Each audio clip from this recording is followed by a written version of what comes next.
Part of this open line Friday today, 877-973-7425.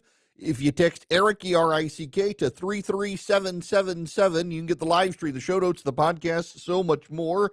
Yes, that was me you saw at the Pearl Jam concert last night. It was fantastic. Opening act, not so much. We skipped it. We got news. We've got good news. We've got great news that we have to start off with. One of the hangover effects from the 2008 financial crisis was a lot of people taking multiple jobs to make ends meet. So a lot of people were classified by the Obama administration as full-time employees when in reality they were working 2-3 jobs to get 40 hours a week. And it was a drag on the economy, but also it was a drag on people's livelihoods, a drag on people's self-esteem, a general drag on all directions of society. And turns out non-farm payrolls increased 177,000 for the month of April, slightly below what was revised 185,000 for March, but higher than what was expected. They were expecting 133,000, got 177,000, and now here's the 2 points. One, there's been a conversion for many people from multiple part-time jobs to one full-time job, which is good. Two, the labor participation rate has gone up, meaning people are getting off the sidelines and going back to work. Now, what do you explain this? How do you explain this? What do you do with all the worries about tariffs and concerns and the thinking that the economy was going to head to recession? In fact, there's still a lot of data out there that suggests we are headed towards a recession, although it's avoidable depending on how long the tariffs last and what trade deals we get. But it turns out a lot of employers were encouraged when Joe Biden went away. Turns out a lot of employers have been making hiring and business decisions not based on the chaos of Donald Trump, but based on the competence of Trump's team compared to when Joe Biden was in office. And the result is that in March and April, we had good labor participation rate increases. And we've had good employment numbers, even as it looks like in the next quarter, some employers are starting to hint in their earnings calls and the like that there could be a slowdown or there could be layoffs. And this is kind of the thing that everyone is saying to the president, that please, sir, if you'll change your mind on tariffs quickly, we can avoid the recession and the economy can explode. Now, here's the one downside of the very good jobs numbers, and that is wages only went up 0.2%.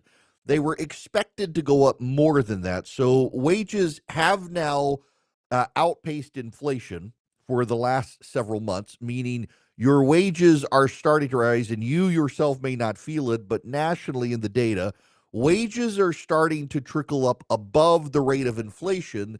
So people's ability to buy things is beginning finally to increase.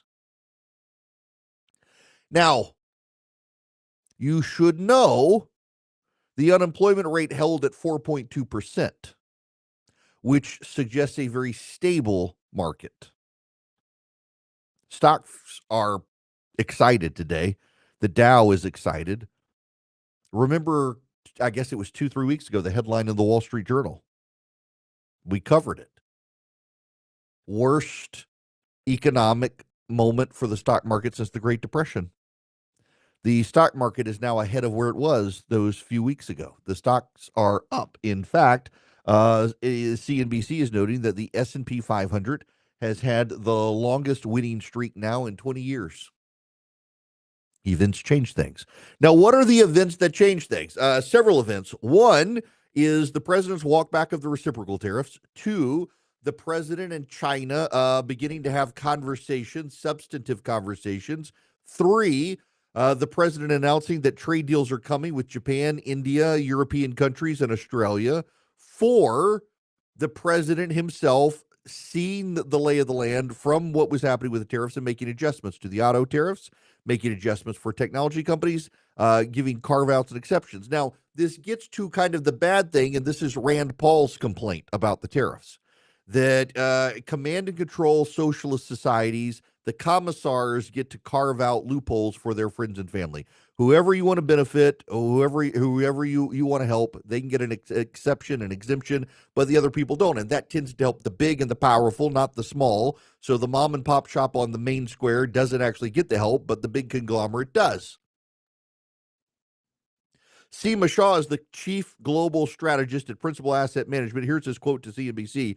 We can push recession concerns to another month. Job numbers remain very strong, suggesting there was an impressive degree of resilience in the economy in play before the tariff shock. The economy will weaken in the coming months, but with an underlying momentum, the U.S. has a decent chance of averting recession if it can step back from the tariff brink in time. In fact, that's one of the hints into the labor numbers that people are seeing, is that a lot of the job gains came at the beginning of April, not the end of April, as companies started making changes towards the end of April, worrying about the cost of tariffs. And a lot of the jobs came in the healthcare sector, which added 51,000 of the 177,000 jobs. Oddly enough, we got a good report,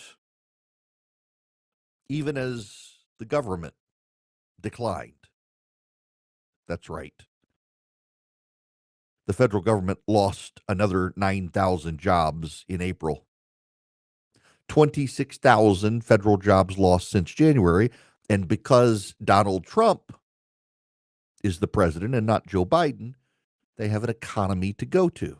Now, interestingly enough, you know a sector that lost jobs, not the sector you were probably expecting. Manufacturing. The tariffs are designed to save manufacturing, but the trade war has cost 1,000 jobs in the manufacturing sector, as some companies are laying off workers, particularly in the auto manufacturing sector, because of the tariffs.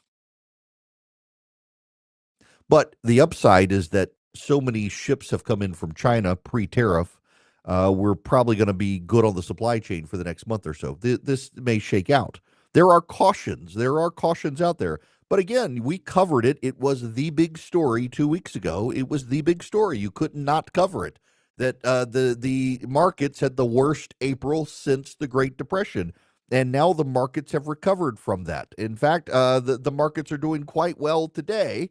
Everything is up. The Dow is up 629 points. The S&P up 91 points. The NASDAQ up 320 points. So up 1.5% on the Dow, 1.6% on the S&P, 1.8% on the NASDAQ.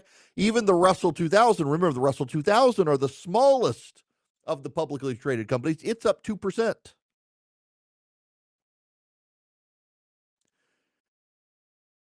We seem to be headed in the right direction. And the murmuring and the rumbling out there is, please, Mr. President, wrap up the tariff soon. You know, somebody got mad at me the other day. Paul, I forget, Paul, your last name, emailed and said, you're justifying the tariffs. You're finding a way to justify the tariffs. If you're a longtime listener to this program, I get complaints from Trump supporters that I'm not backing the tariffs. I had allowed a call in from Andrew yesterday to try to defend the tariffs. I don't think he did a very good job on it, but he wanted to defend the tariffs. I'm not defending the tariffs, but I am saying my suspicion on the tariffs continues to be we're going to keep the tariffs until the tax cut deal is done, and then they'll go away. Because you got to have revenue estimates to be able to do the tax cuts the president wants. You do the tax cuts the president wants, then you get rid of the tariffs. I think that makes a lot of sense. I think it makes a great deal of sense. Why not? Now, I still think that the tariffs aren't good, but if your perspective is you want robust tax cuts for corporations and for individuals, and you've got to have a revenue stream to be able to make them as big as possible to bypass the bird rule, to pad the revenue coming into Washington, D.C., well, you got to keep the tariffs around and give revenue projections based on the tariffs. And the moment you get the tax cuts done, then you get rid of the tariffs. And yes, that money goes away. And yes, it explodes the deficit. And yes, it causes other problems, but you got your tax cuts done. And now here's the thing, too. If you make the tax cuts permanent, they don't expire in 4 years or 5 years, but they actually, the Democrats, if they get back into power, they're going to have to actually raise taxes on people. Well, that puts the Democrats in a difficult spot, but it also provides more economic stability. Look, the problem is if the tax cuts can go away, I mean, the tax cuts go away at the end of this year unless they make them permanent, and the Senate wants to make them permanent. So you make them permanent, then now suddenly businesses actually have some idea of tax strategies moving forward until the Democrats get elected and you get a Democrat in the White House who's going to support their plan. It makes sense. Then you get rid of the tariffs. If the tariffs stay and you get the tax cuts, you're still going to have problems. But if the tax cuts are targeted enough for corporations and for individuals, you can bypass some of the problems with tariffs. That's some of the thinking inside the White House. But my guess remains that this is all about padding the numbers for the Congressional Budget Office on tariff revenue so they can make other cuts, so then they can make the tax cuts permanent, so then they can get rid of the tariffs. The tariffs do need to be gotten rid of. The data is starting to show up as inventory now comes in from abroad, particularly from China, that has the tariffs on it. We're getting fewer shipping containers. That means there are going to be empty store shelves if this doesn't change. But guess what? Today, China says it's willing to talk. China had been insisting it wasn't willing to talk, but the Chinese economy is not doing well. The Chinese, interestingly enough, you can't trust the actual numbers coming from China. And the numbers coming from China look like their economy is actually being very robust, even when you factor in all the advance orders to get stuff here before the tariffs took effect. You actually look at the underlying data and something doesn't look right. And there are a lot of suggestions out there today. The Chinese, as usual, are cooking the books. And the reason we can tell they're cooking the books is because they had been very dogmatic. They would not talk. They would not work on a deal. They would not come to terms with Trump. And now suddenly they're like, hey, you know what? We would love to chat with you about changing things. It's encouraging. By the way, another thing is with employment the way it is, holding steady at 4.2%, that's not full unemployment, but it's getting close to it. With employment at 4.2, unemployment at 4.2%. With the economy possibly going to slow down because of the tariffs, it does give the Federal Reserve some wiggle room to cut interest rates now. Donald Trump again today saying he wishes they would go on and cut interest rates. They're going to play it cautious. They're going to drag their feet, but the economy looks good. Analysts are warning a slowdown is coming primarily because of the tariffs. So you cut interest rates now. You give the economy a little boost. We're headed in the right direction. Now, here's the thing. The Democrats were rooting against the economy. The Democrats were going to make big, because remember that the jobs number expected to come out today was not supposed to be good. And it turned out to be good. Thousands of Democratic staffers around the country from the state to the federal level had to delete the press releases they had already written because it turns out employers made a bet that Donald Trump would be better for the economy than Joe Biden. And thus far, it's paid off. Have something to say? Hello. Call the show. 1-877-97-ERIC. That's 1-877-973-7425.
It is an open line Friday, and yes, the phone number 877-973-7425. Stand by on the phones.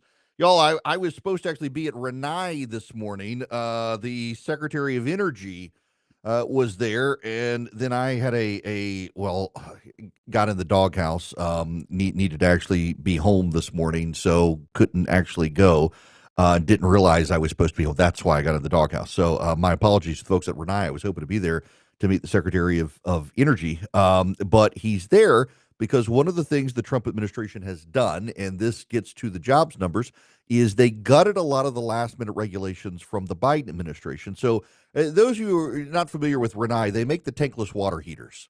And the Biden administration energy department came up with this wild, fun idea that they should ban tankless water heaters because they were energy inefficient. Never mind, they're actually more efficient than your normal water heater. But they essentially want you to get an HVAC system and run your water heater through the HVAC system. And in order to incentivize you to do that, it was just this wild, convoluted rule that would have driven up costs on all sorts of Americans and put a lot of people out of jobs. So the Trump administration got rid of the regulation as soon as they came in the door and saved lots and lots of jobs. And a number of those are up the road from me at Renai. They're manufacturing Griffin, Georgia.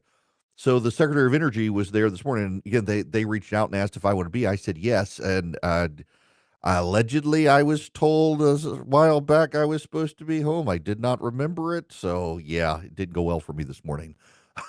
But nonetheless, um, it's cool that the Secretary of Energy is out highlighting how energy regulations can create or hurt jobs, and it's actually kind of a big deal that the Trump administration day one came in and started rolling back Jennifer Granholm's regulations that were killing jobs, not just at Renai but around the country.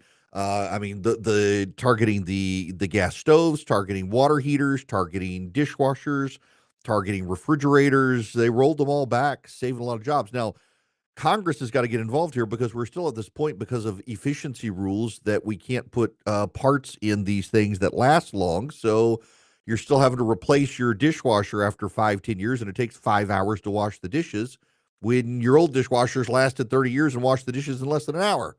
We still got work to do, but at least we're headed in the right direction. Now, you may have work to do on your computers, and if so, you should go to visioncomputers.com or call them at 404 Compute and let them work on your computers. They can upgrade them for you, they can build new ones for you, they can provide you world class tech support. They've got thousands and thousands and thousands of 5-star reviews highlighting just how good their customer support is, and it really is good. I can tell you about my son, but let me just tell you about the caller who emailed me the other day.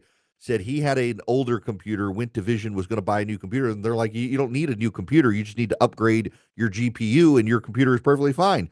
He says he went from thinking he was going to spend a couple $1,000s to spending less than $1,000, and then got their customer support. They can save you money.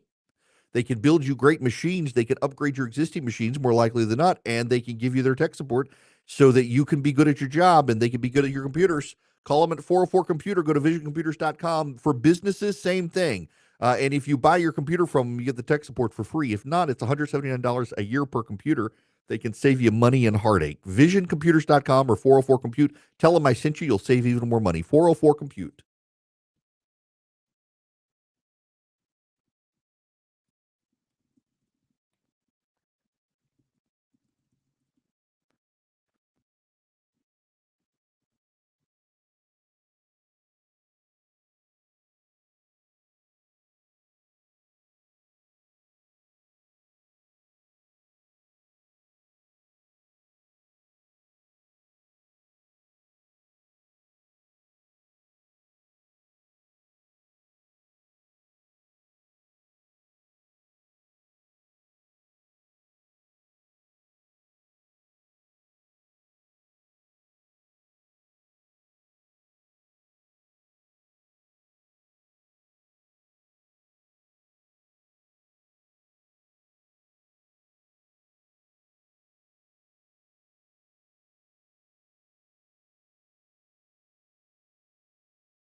Greetings, welcome. It is Erick Erickson here across the United States. It's an open line Friday. 877-973-7425 is the phone number. Don't forget to text Erick, E-R-I-C-K, to 33777. Get the live stream, the show notes, the podcast, all that good stuff, the social media links. Follow me around Instagram and TikTok. Dwayne, you're going to be the first caller on the show today. Welcome to the Erick Erickson Show. How are you? Sure.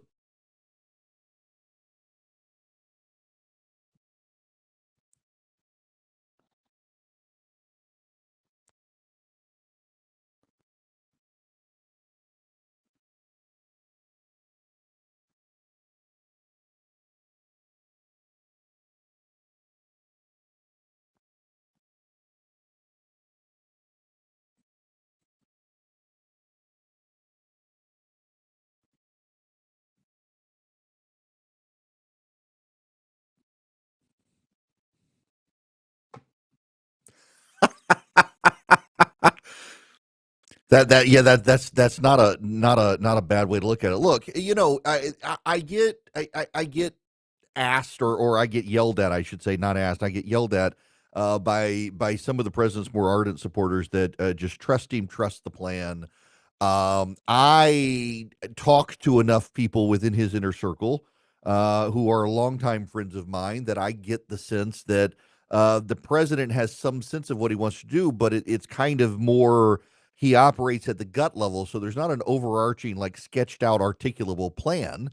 And I'm old enough to not trust any politician, even the ones I like. I don't particularly trust the politicians. And my view of things is that if you can't articulate clearly the plan, then maybe the flying by the seat of your pants stuff isn't so good. But again, I will say that if part of the issue with tariffs is we got to pad the revenue for the tax cuts and then we'll get rid of the tariffs once we get the tax cuts, brilliant. Go for it.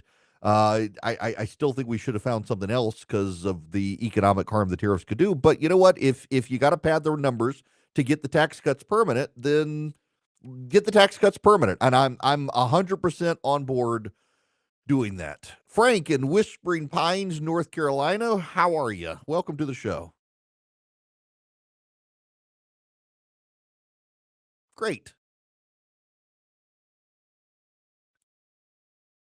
I'm so looking forward to being there. Yes.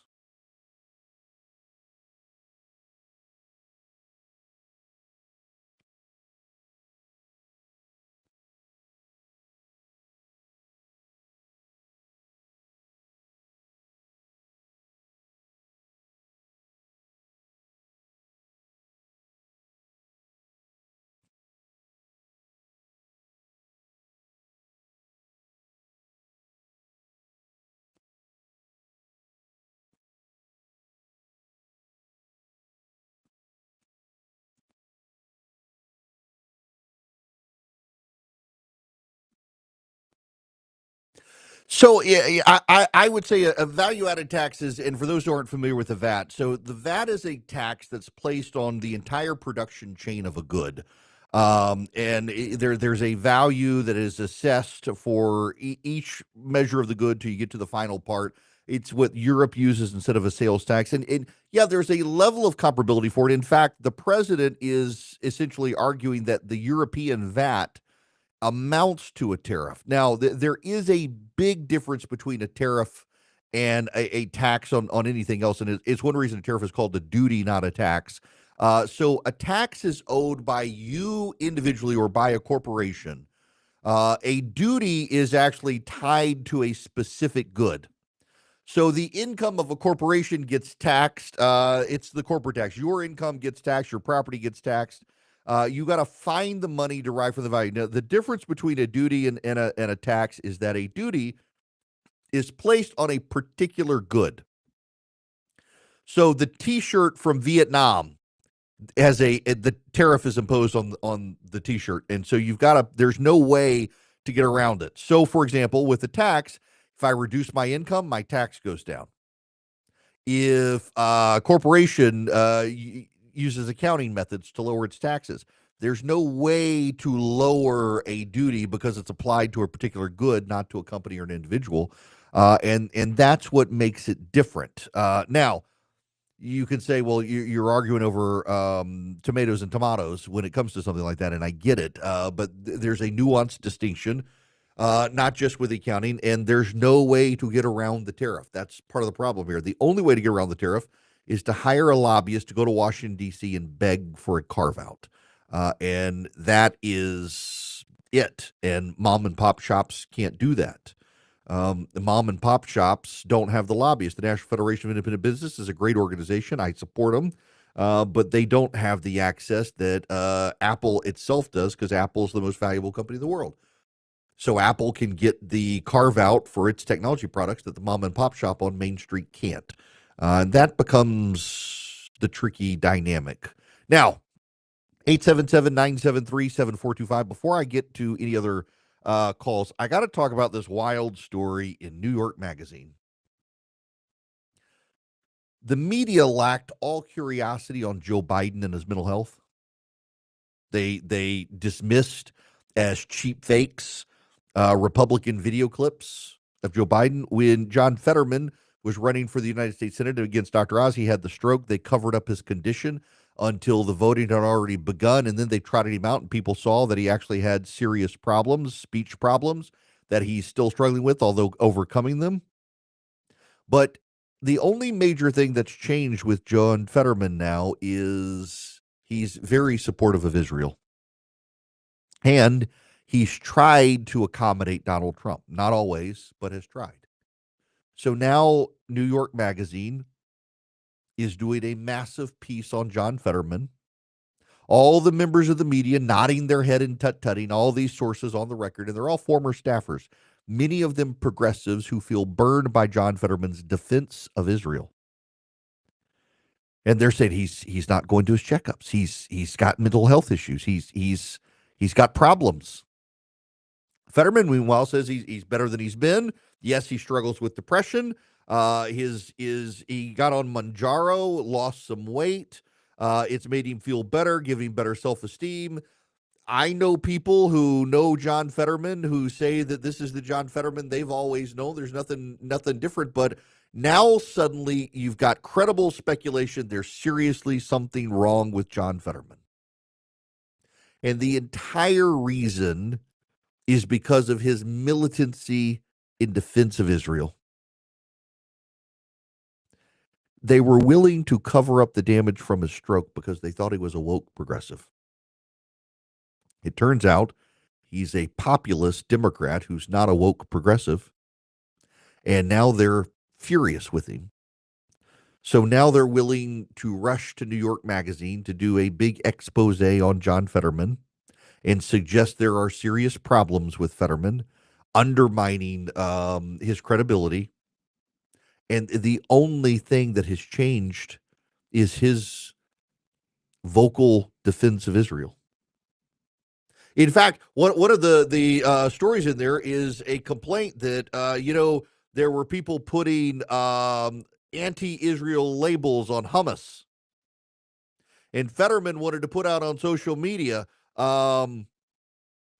protest Israeli women and children being raped and murdered, or protest hummus, using the Drake meme, if you know what that is.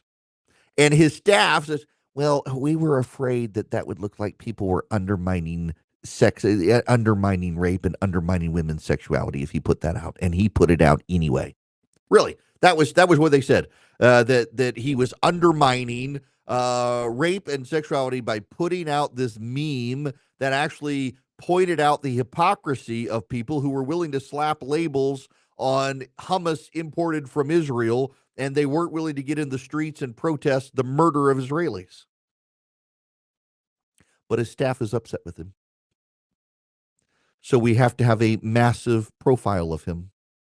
Massive profile that suggests he might not be taking medication. Maybe he's on some drugs he shouldn't be on.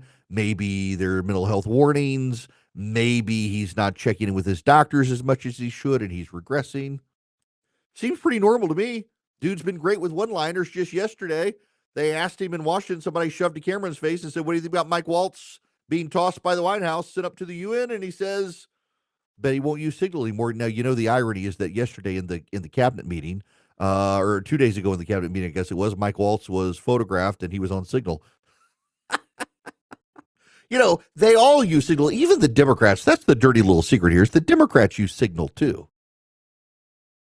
He just got caught because he put Jeffrey Goldberg on it.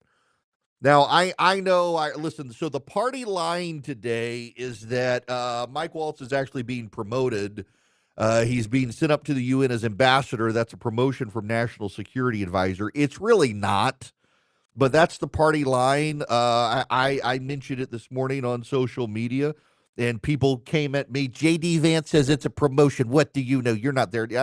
I know how the world works. It's not a promotion.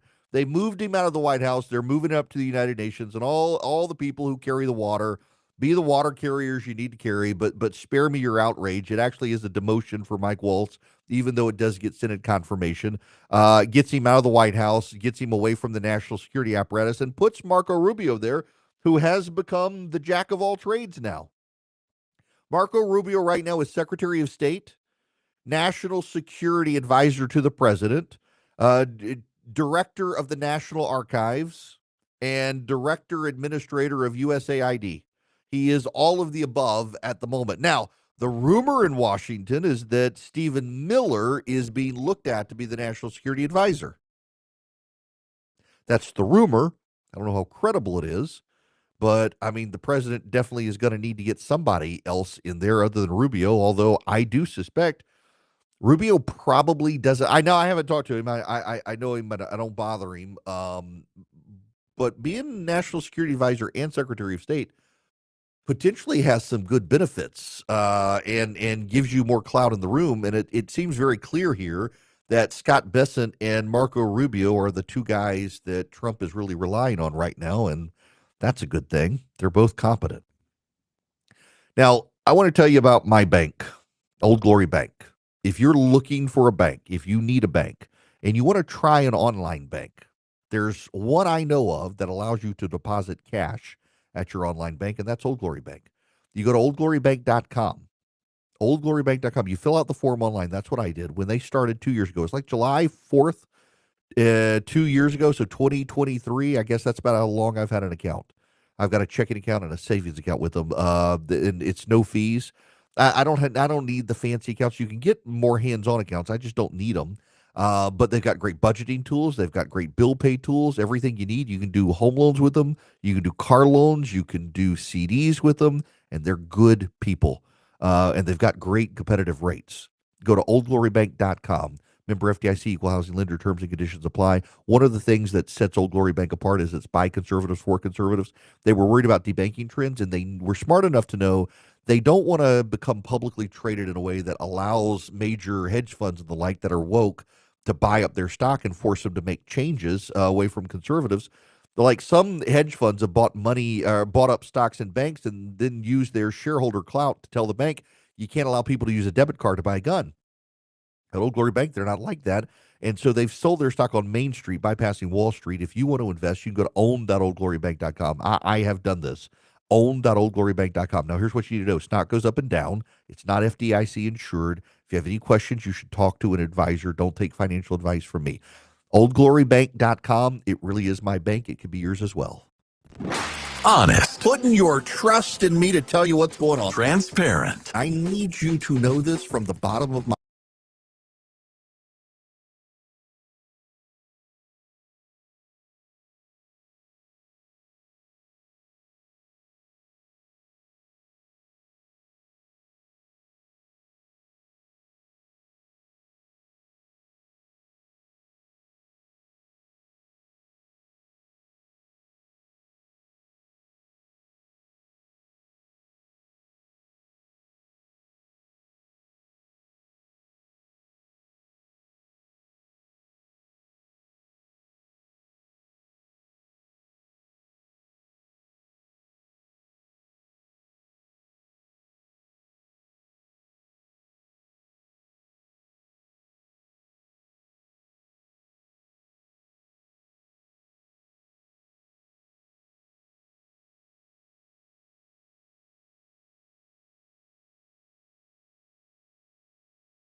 Welcome. It is Erick Erickson here. Open line Friday, 877-973-7425. Should you wish to be on the program, this hour of the program brought to you by First Liberty Building and Loan. If you are in the business of business and you see opportunities and maybe your present lender doesn't, reach out to First Liberty, see if they can help you. FirstLibertyGA.com. FirstLibertyGA.com. They make lending decisions all over the country. They help businesses grow. If you need $250,000 or more, they might be a partner for you. FirstLibertyGA.com. Adam's been waiting patiently here. Welcome to the show. Adam, how are you? Welcome. Yep, I can hear you.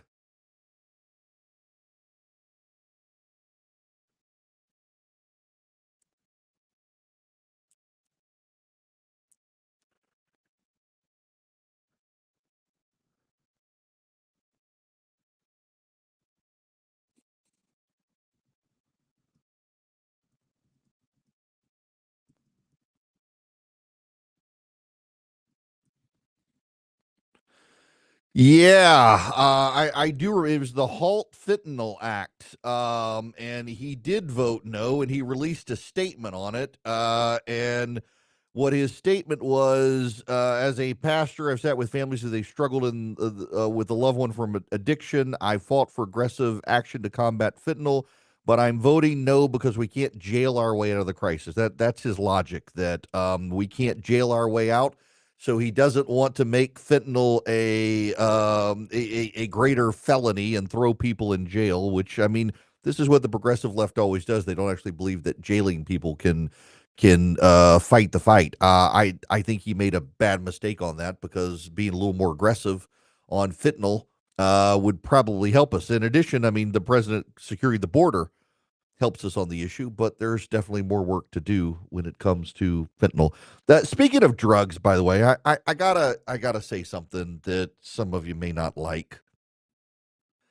I continue to think Robert F. Kennedy is a blithering idiot and conspiracy theorist. And just because he's Secretary of Health and Human Services does not excuse his mendacity and lies for the past 50 years, and his being a horrible human being in and of itself. And I don't say that lightly. He is a horrible human being.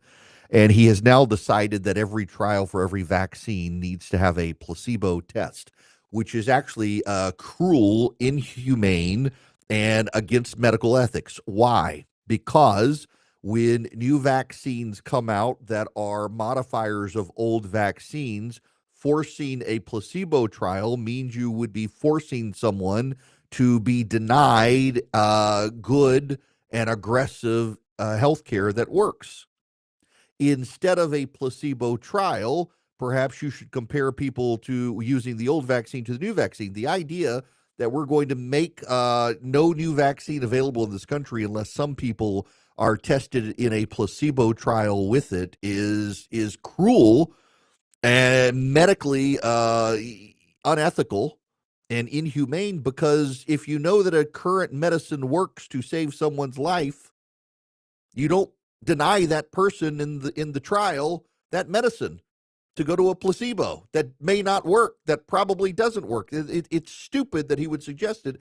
And it's just another example of the fact that our Secretary of Health and Human Services really doesn't know what the hell he's doing. Oh, yeah, yeah. He hates seed oils and artificial colors. Rah, rah, rah, rah, rah. You could find someone who has the same beliefs who is not a horrible human being and a fool. All this is going to do is cause, well, inhumane practices in the United States in medical research. He's a horrible human being who should not be in that job. Now, I feel better saying it. Some of you don't. That's fine. When we come back, we got to talk about Harvard, because the Democrats are like, oh, the precedent, the precedent. Do these people have no idea they're the ones who set the precedent? Donald Trump is just using the precedent they themselves set. Do they have any clue at all about this? We need to discuss it.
Hello, America. Welcome. It is Erick Erickson here across the fruited plain. The phone number 877-973-7425. Should you wish to be on the program, it is an open line Friday. I would be happy to have you. Now, we got to get into the Harvard situation because the president is back to saying Harvard is going to have its tax exempt status revoked. I don't actually know that he can do this. President Trump wants to revoke Harvard's tax exempt status. I don't know that the IRS is going to do it. I mean, they may try to humor him, but a court is probably going to stop in, and he can blame the court and say, I tried, but the court stopped me. There is precedent based on racial discrimination with Bob Jones University. I don't know that that would hold up. The Harvard one would hold up in court, but he's going to give it a try, it seems. Harvard, you should know. In fact, let me pull back up this tweet. I just saw this tweet that Harvard actually requires students to take a class. Let me read for you this from Joe Lonsdale. The required class at Harvard teaches the myth of meritocracy and that opposing affirmative action or reverse racism is white supremacy. That's a class that is required for Harvard students to take. And I bet few of the conservative students are willing to speak up and challenge the premise. They just want to get through the class. I mean, let's be real honest here. This is the thing that happens. It happens pretty universally, is that you're required to go through these stupid woke training sessions at your corporation or your campus, and you just grin and bear it. You go through the diversity training nonsense. Nobody really believes it. I remember mine in law school that I was required to go through, where you had to put a label. A label was assigned on your back. And based on that label on people's backs, you would go up to them and you would treat them in some way based on the label. And you had to guess what the label was on your back.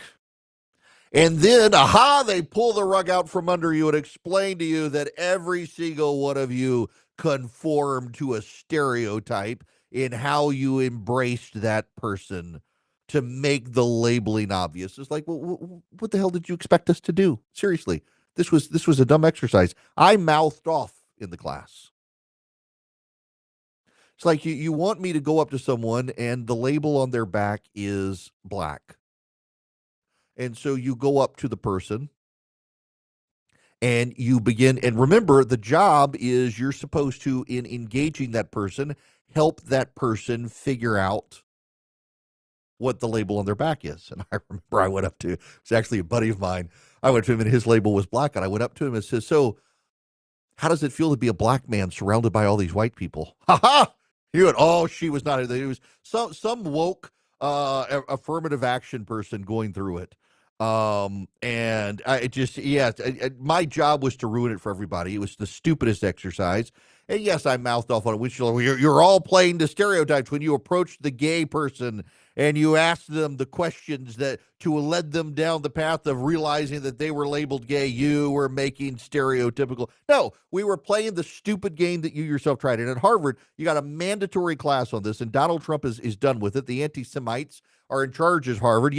When they did the anti-Semitism task force at Harvard, they couldn't even do the anti-Semitism task force. They had to do the anti-Semitism and Islamophobia. You know how it seems to go hand in hand these days for the Democrats? You can't denounce anti-Semitism without denouncing Islamophobia. Meanwhile, it's the pro-Islam people who are out there saying death to the Jews. If you're a Republican, you can talk about anti-Semitism as a standalone phenomenon. If you're a Democrat, you're not allowed to. You gotta throw in Islamophobia to show you're not a hater. Meanwhile, it's the pro-Islam people who are the ones hating on the Jews inside the Democratic Party. But I don't think Donald Trump's going to be able to get rid of the tax exempt status. He's going to try. Probably the IRS is going to go down with it. It'll be maybe 48, 72 hours before a judge issues an injunction, and it'll probably lose in the Supreme Court. However, The thing I'm seeing from a lot of people, is, doesn't Donald Trump know the precedent he's setting? The Democrats are going to do this to Republican institutions. Like Lois Lerner blocking the tax exempt status of Tea Party groups back in the day. What about that precedent? What about the Obama administration suing Hillsdale College, which takes not a single penny in federal funding, but because of its tax exempt status, the Obama administration sued it to make it comply with DEI obligations, among other things. Even though Hillsdale, people forget about this case, it was a real case, the Obama administration lost. They sued Hillsdale College, which does not take a penny of federal funding. And they sued because the argument was, because you're 501c3 status, you're obligated by maintaining the status. No, you know why we give nonprofits special tax exempt status where they don't have to pay income tax?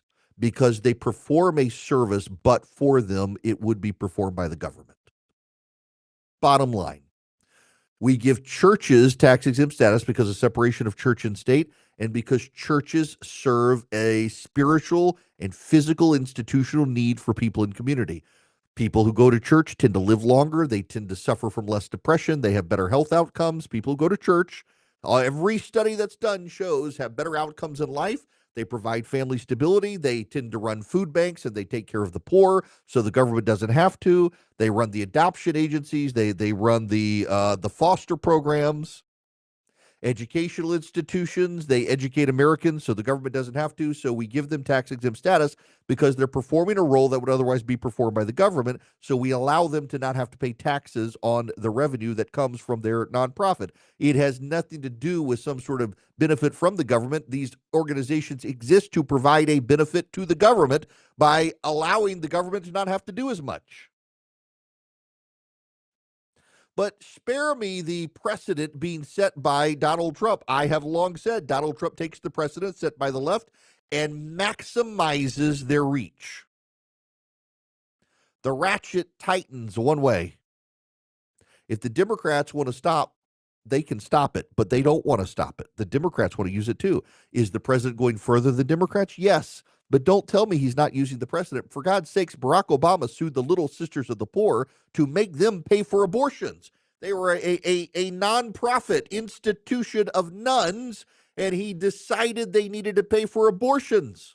I remember being in the green room when this thing happened. I was at CNN. I was in the green room with Paul Begala. And it was, what's her name? Kathleen Sebelius, who was a lapsed Catholic. And when the word came out that the Obama administration was suing nuns to make them pay for abortions, Paul Begala in the green room at CNN said, this is going to end badly. And then he said, hell hath no fury like a lapsed Catholic. I don't think Paul would mind me saying that. He's largely said that as well, that going after Little Sisters of the Poor was not a good look for the Obama administration. And it wasn't. But it was a precedent the Obama administration set. It was a precedent that the Obama administration amplified. It was a precedent that the Obama administration moved forward with. They went after Hillsdale College. They went after the Little Sisters of the Poor. They tried to get small businesses and independent faith-based organizations, Hobby Lobby, Conestoga Wagon, and others to pay for abortion.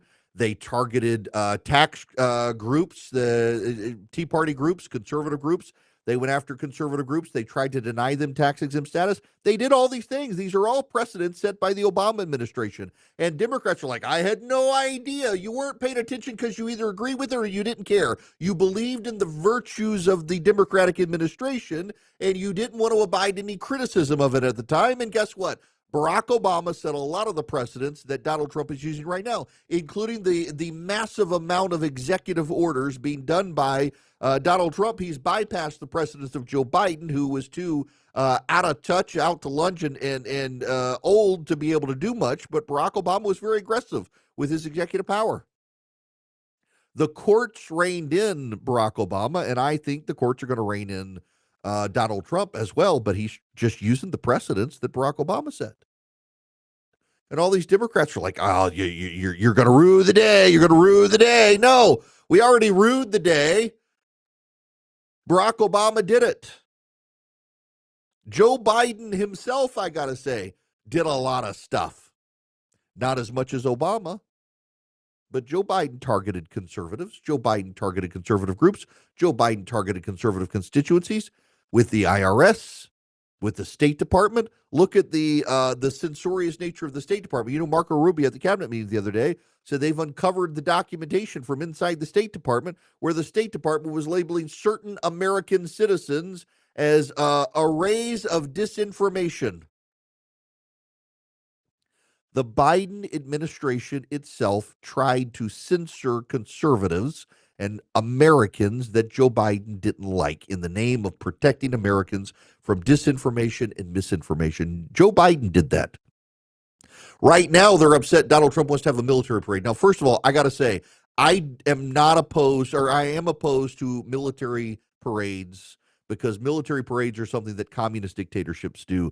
The May Day parades where they trot out all the soldiers and the military weaponry, they do it in Cuba, they do it in North Korea, they do it in China, they do it in Russia. I don't think we need to. We don't need to put our weaponry and our soldiers on display. Let them go kill the bad guys. That puts them on display.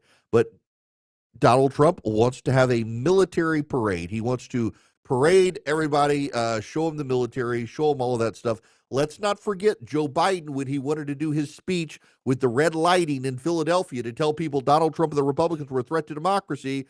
He did a very partisan speech, and he had those Marines standing behind him as if it was a presidential speech when it was a campaign speech. And none of the Democrats were opposed to Joe Biden using Independence Hall or the Marines as a backdrop for a partisan speech. But when it comes to Donald Trump's military parade, they're like, he can't do that. That's using the military for partisan purposes. Sorry, suckers. Joe Biden already set the precedent. Donald Trump's just building on the precedent you people set. I was willing to criticize it when Barack Obama did it. I was willing to criticize it when Joe Biden did it. I'm willing to criticize it when Donald Trump does it. You people on the left, like, you have no clue. You seem to be completely unaware of the precedent you yourself set. And now you're upset at Donald Trump. Maybe you should be upset at your own side. As I say all the time, if you throw the ring in the volcano, you get rid of the power for everybody. But you people aren't opposed to the power. You're just opposed to Donald Trump wielding the power. You want the power. You want the robust government. And you convinced yourselves you're on the right side of history. History bends towards us. Well, history bent towards Donald Trump, and now he's got all the power you were acquiring and collecting for yourself, and you're screaming uncle, and there's no one there to help you. The ratchet always tightens, and you were perfectly happy to tighten the ratchet against conservatives, against your political enemies, against the Christians, against the nonprofits you didn't like, against the Christian and conservative institutions. You did it repeatedly, and you decided that history was in your direction. You were a permanent political majority. The Republicans would never win again. Donald Trump was a Russia fluke in 2016. He'd never win again. Guess what? Not only did he win, he won the popular vote. And now he's got all the power you acquired for yourself and never thought you'd have to get rid of, and he gets to use it against you. You should have gotten rid of the power. You should have. And you decided you didn't want to because you were arrogant. And even now you're like, I can't believe Trump would do this. You did it to the other side, and you have no clue you did it to the other side, or you've conveniently forgotten it. All he's doing is using the precedents you people set. Honest. Putting your trust in me to tell you what's going on. Transparent. I need you to know this from the bottom of my heart. Giving you the information without the noise. My job is to tell you what you want to hear. It's to tell you the truth. It's the Erick Erickson Show.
Erickson here. The phone number is 877-973-7425. It is an open line Friday. Let's go down to Edgewater, Florida, and the man with a great name, Eric. Welcome to the show, sir. How are you?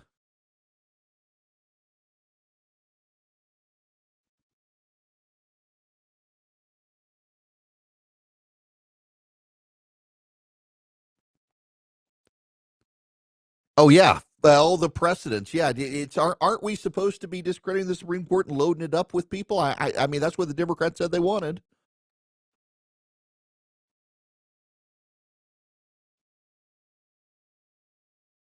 Mm-hmm.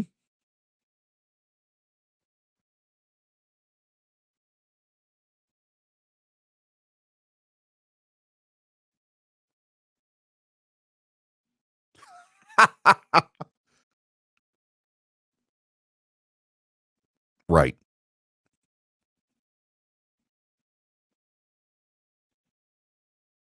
Right.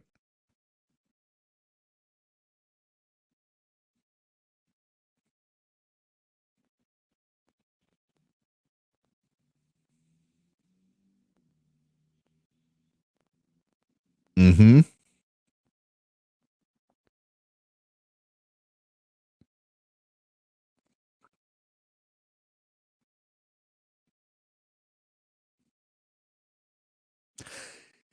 Yeah. Yeah, and I'm glad you said this because that kind of gets overlooked. The reason they were using Signal is because the Biden administration encouraged government officials to use WhatsApp, Signal, or Blue Bubble iMessage on Apple phones. But that only encryption only works if it's Apple device to Apple device. The Biden administration recommended doing this. So yeah, China is embedded within our 5G networks. They have infiltrated our telecom networks, and there's got to be a workaround. The government itself has a couple of very secure apps. I guess they want everybody to use, but I mean, the government itself encourages public employees to use Signal at high levels, which was completely misrepresented by the media in this whole situation. But he shouldn't have added Jeffrey Goldberg. Folks, Americans for Prosperity is around the country in the 50 states advancing common sense conservative solutions. They would like to get you on board. If you want to learn to be a very effective grassroots activist, Americans for Prosperity can teach you how to be effective, or they can just keep you informed with the updates to legislative policy that are common sense, that are conservative, that are for families and small businesses. They support school choice. They support reining in the REINS Act, which reins in the federal bureaucracy. They're actively supporting the president's tax package, and they're trying to rally conservatives around the country to push the Republican Congress to stand with the president on this and the way he wants and to make it permanent. Go to americansforprosperity.org and sign up with them today. They've got chapters, and I think now 48 of the 50 states, and they're growing in the 49th and 50th states as well. They'd love to get you on board. AmericansForProsperity.org. I'm on their board of advisors. They're a great group. AmericansForProsperity.org is the website. Go check out AFP today.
Hello, America. It is Erick Erickson here. It's an open line Friday, 877-973-7425.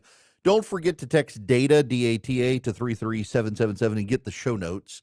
They come out every day as the show starts, all the list of things that I'm talking about on the show today. I got to admit, was a little bit difficult. It's a bit of a slow news day today. And in the process of that, decided, I'm going to talk about things that I've been meaning to talk about and stretch my legs a little bit on some of the other topics that are out there, unless news breaks. And, news breaks. And then news doesn't break. And today, not a whole lot of news. The president has been nowhere near his smartphone, apparently. So we'll see. We keep our eye out for breaking news. There's just not a ton of it happening right now. But I will take your phone calls, 877-973-7425. Before I get into a topic I want to talk about, in light of some of the comments that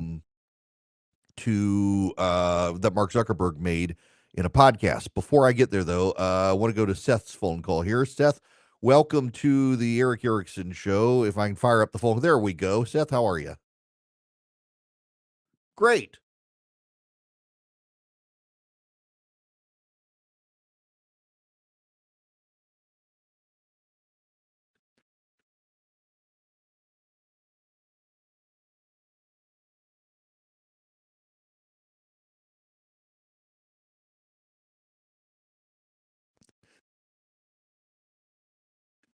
So there aren't a massive number of circuit vacancies for two reasons. One, Trump filled so many his first term, and then the Biden team, up till the very last minute, was filling them with Chuck Schumer. There are some, there just aren't a ton. And I know that they've got nominees coming forward, but the priority is always get the appointees for the executive branch filled first.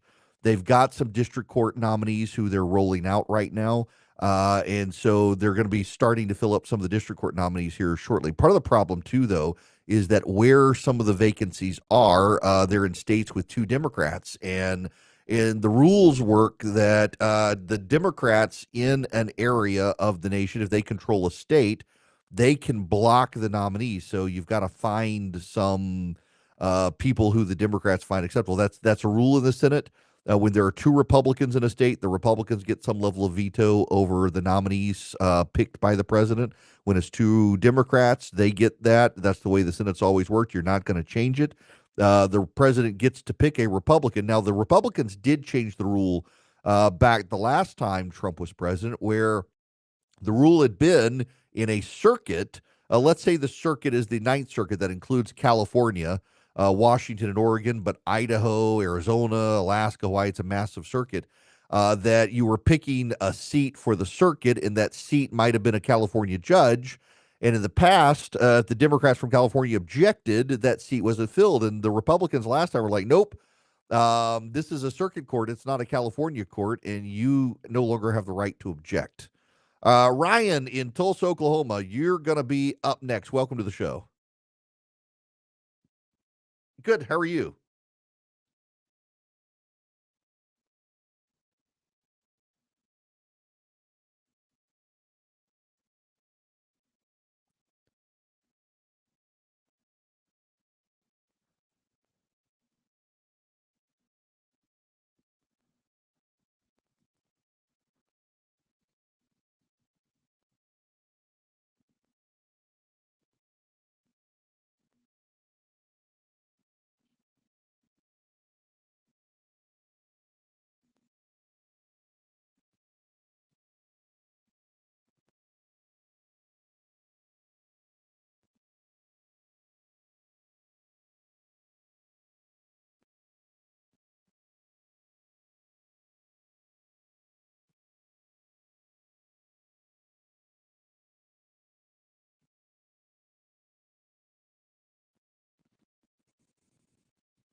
Okay. All right, right. Yeah, here's the esoteric question of the day. People are like, what? Okay, so let me give the background here. So the background is Ezekiel 38, and also in Revelations 20, Gog and Magog. So this is a prophecy that the prophet Ezekiel makes. Son of man, set your face against Gog of the land of Magog, the chief prince of Meshech and Tubal. Prophesy against him and say, this is what the sovereign Lord says. I am against you, Gog, chief prince of Meshech and Tubal. I will turn you around, put hooks in your jaws, and bring you out with your whole army, your horses, your horsemen, fully armored, and a great horde with large and small shields, all of them brandishing their swords. Persia, Cush, and Put will be with them, all the shields and helmets. Also Gomer with all its troops, and Beth Togarmah from the far north and all its troops, the many nations with you. Get ready, be prepared, you and all your hordes gathered about you, and take command of them. After many days you will be called to arms. In future years you will invade a land that is recovered from war, whose people were gathered from many nations to the mountains of Israel, which had long been desolate. They've been brought out from the nations, and now all of them live in safety. You and all your troops and many nations with you will go up, advancing like a storm. You will be a cloud covering the land. This is what the sovereign Lord says. On that day, thoughts will come into your mind, and you will devise an evil scheme. You will say, I will invade a land of unwalled villages. I will attack a peaceful and unsuspecting people, all of them living without walls and without gates and bars. I will plunder and loot and turn my hand against the resettled ruins and the people gathered from the nations, rich in livestock and goods, living at the center of the land. Sheba and Dedan and the merchants of Tarshish and all their villages will say to you, have you come to plunder? Have you gathered your hordes to loot, to carry off silver and gold, to take away livestock and gold? Now, it goes on for a while. It's in chapters 38, 39 of Ezekiel. But here's the thing. You got to be this does reverberate in history, and there are people who think that this is a prophecy that's already taken place, but it's reflected as well in Revelation and suggests a future. Here's what we know. Theologically, war will come for against all God's people. And we're looking for the time, and is this now? Is this happening? There does certainly seem to be something afoot. Christianity, we talk a lot about anti-Semitism because it's certainly in the news and it's a big deal. But the data from not just the State Department, but the United Nations, which isn't exactly friendly to Christians, shows that Christians are the most persecuted people on planet Earth right now.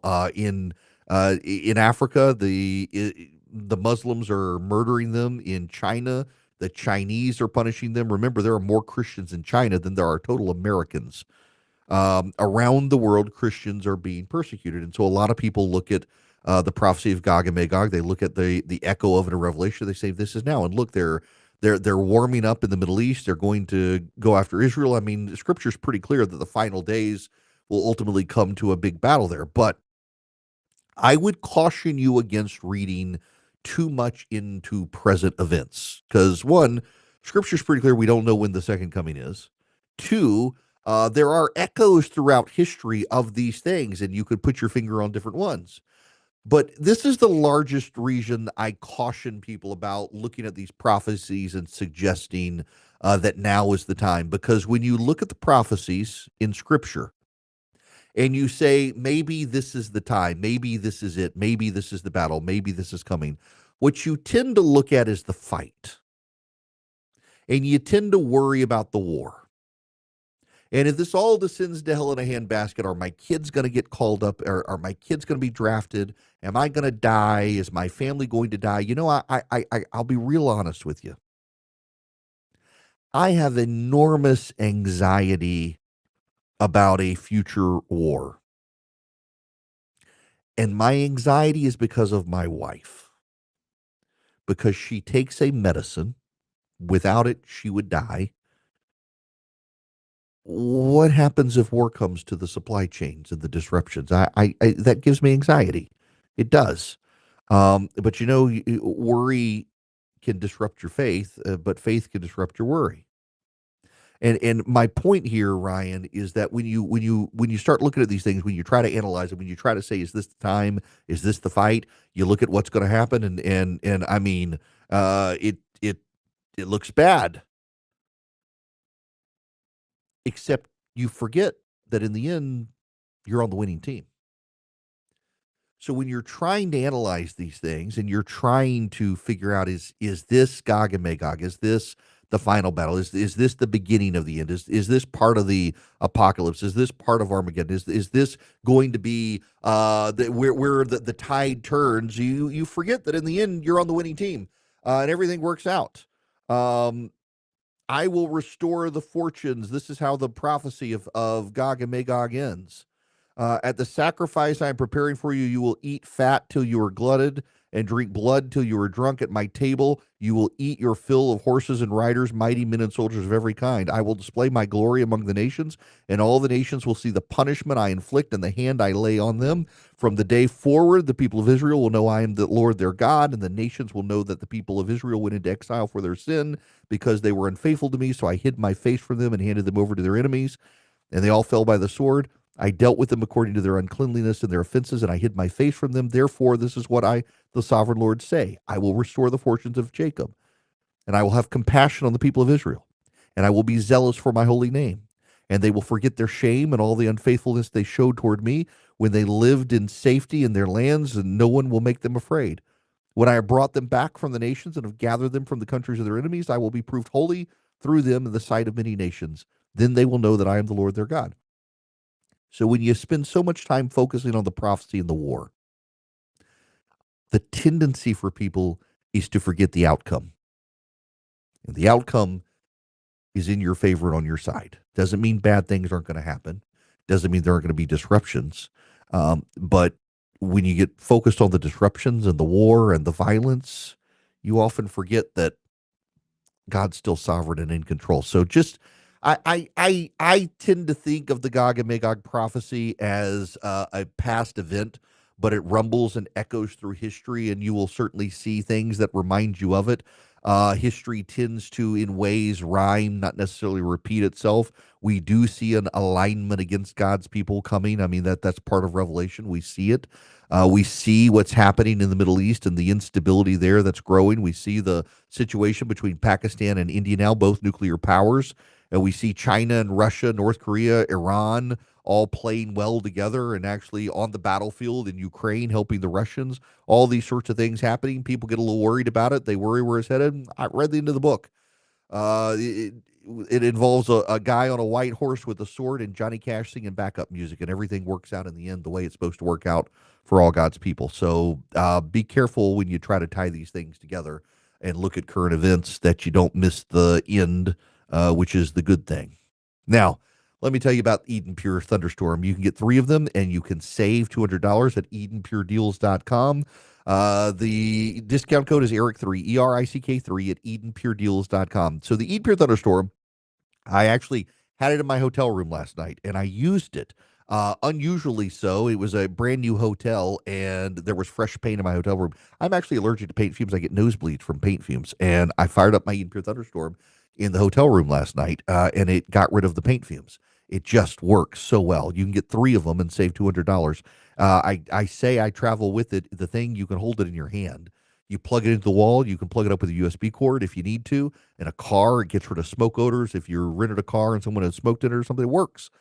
It gets rid of dust, pollen. It gets rid of bacteria and viruses. It gets rid of smells. EdenPureDeals.com. EdenPureDeals.com. The discount code is Erick3, ERICK3 at EdenPureDeals.com. You'll get 3 of them. You'll save $200. They really do work. You went upstairs, downstairs, your basement, your travel bag, your RV, wherever you need them. EdenPureDeals.com. The discount code is Erick3. Those who love him, listen to find out what he's going to say next. Those who disagree with him, also listen to see what he's going to say next. It's the Erick Erickson Show.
Uh, Friends, I'm in need of a new director of digital operations.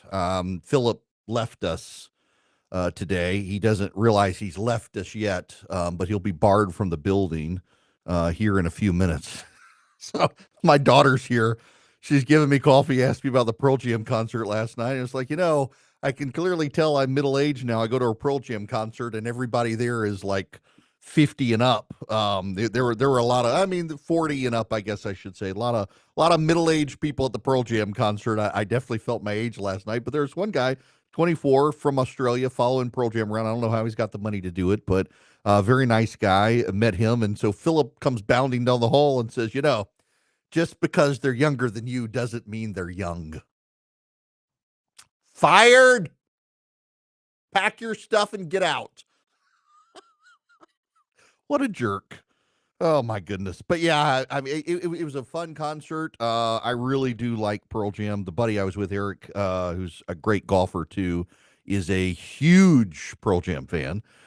Goes to their concerts all over the country. I myself do not travel for concerts, and I'd never been to a Pearl Jam concert. I actually got invited to one at Red Rocks, and it got canceled because of COVID. And I was going to fly out and see it. It would have been a great concert. It was for friends and family. I got invited by a well placed person, and then it didn't work out. My daughter, however, she's a Pearl Jam fan, and my son has Pearl Jam in his playlist. So I feel like my kids are embracing good music. My wife is not a Pearl Jam fan. She's like, I don't understand what they're saying. I mean, that's kind of the charm, is you don't necessarily understand what they're saying. But it was a good concert. They dive deep and they play some of their good old tunes. All right, we got more stuff to talk about when we come back. Ryan got me distracted by Gog and Magog. When we come back, I do actually want to talk about what Mark Zuckerberg has said about AI friends. People, they want more companions. They want more connections. I don't know that that's actually the case. And I know Mark, and I don't know whether I want to reach out or not and say I don't know that this is the right direction. But I don't know that it is. I think we need more real live human beings. Interestingly enough, I can't play it because it's a 10-minute long clip. But Frank Luntz was on CNBC as well, talking about Donald Trump and his first 100 days. And he makes some very good points that are way more nuanced. And one of the things that I keep coming back to is the Harry Hinton clip that I played yesterday, that people are not necessarily happy with a lot of what Donald Trump is doing on the economy right now, but they still prefer him to the Democrats. And I don't think the Democrats appreciate that Trump, his popularity is suffering because of his actions, not because of their actions. People would still prefer him to them. That matters. We'll get into that. But first, I got to tell you about Omaha Steaks, because they've got a great deal for smash burgers. You want 16 smash burgers for free? You can put them on your grill. You don't need a griddle. You can put them on a grill. You can use them in a skillet as well. And they're just good. And there's 16 of them for free. It's the great grill out package from Omaha Steaks. You go to omahasteaks.com, and then you put in the /smash. So omahasteaks.com / and the word smash, SMASH. And you get 16 of the Omaha Steak smash burgers for free. And if you're not familiar with the smash burger, what is it? It's the burger it's kind of thin, and you get it on a hot griddle or grill, and it gets nice and kind of crispy brown on both sides, and you can stack them together to get just a normal sized burger. You get cheese on both of them. They're delicious. They've got such great beefy flavor from Omaha Steaks. They've been doing this since 1917. They know what they're doing. They know beef. Then you can get chicken and poultry and everything else there as well. But right now, if you go to omahasteaks.com /smash, you get 16 smash burgers for free. You get their gourmet jumbo franks, caramel apple tartlets. You get some other burgers as well. It's also good. omahasteaks.com /smash, 16 free smash burgers.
Greetings, conversationalists. It is Erick Erickson here across America. The phone number 877-973-7425. Should you wish to be on the program, it is an open line Friday.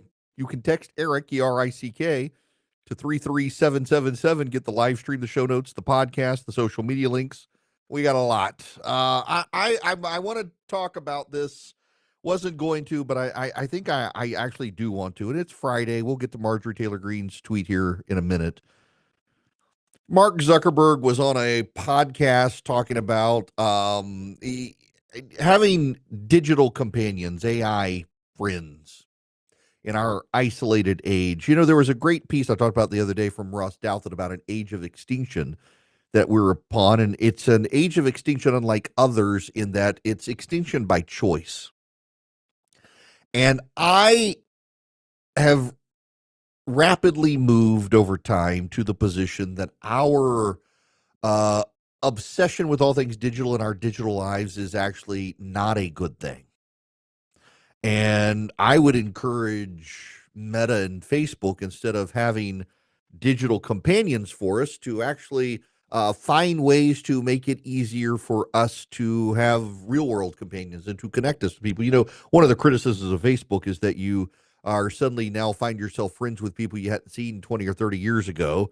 And sometimes you don't want to be friends with them still, and you are. But what about seeking the welfare of the community in which you live? Now, I realize this is somewhat philosophical, not necessarily political, but just bear with me here.